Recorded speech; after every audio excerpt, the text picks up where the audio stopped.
दोस्तों, आपके साथ भी कभी ऐसा हुआ होगा कि आप खाना खा रहे हो और खाना खाते खाते आपको अचानक से हिचकी आने लगती है।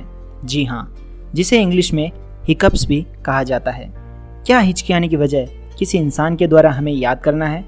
आपने सुना होगा या कई बार देखा भी होगा कि जब भी आपको हिचकी आती है तो आपसे कुछ लोग कहते हैं कि यार शायद तुम्हें कोई याद कर रहा है।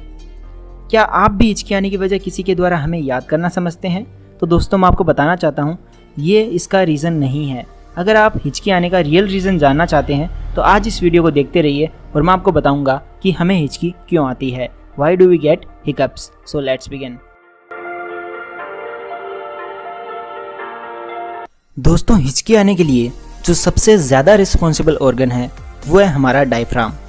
डायफ्राम हमारी चेस्ट के बॉटम में एक डोम शेप्ड मसल होती है और हमारी सारी हिचकियाँ यहीं से स्टार्ट होती है। जब हम सांस लेते हैं तो डायफ्राम ही वो ऑर्गन है जो हमारी रेस्पिरेशन में सबसे ज़्यादा इंपॉर्टेंट रोल प्ले करता है।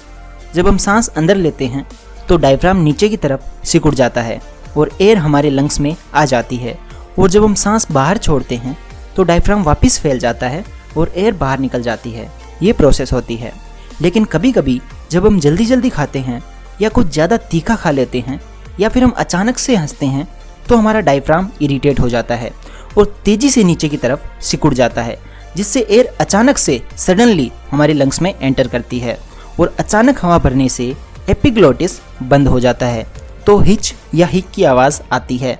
इसे ही हम हिंदी में बोलते हैं हिचकी और इंग्लिश में इसे हिकअप कहा जाता है। दोस्तों, चाहे कोई भी हिचकी हो वो कुछ ही मिनटों तक रहती है। अगर हिचकी आते समय हम थोड़ी देर के लिए अपनी ब्रेथ को होल्ड कर लेते हैं तो ये काफ़ी ज़्यादा इफ़ेक्टिव होता है। दोस्तों, अगर आपको ये नॉलेज पसंद आया हो तो इसे अपने दोस्तों के साथ भी शेयर कीजिए। इस वीडियो को लाइक कीजिए और कमेंट ज़रूर कीजिए, क्योंकि मैं हर कमेंट अपने दिल से पढ़ता हूँ।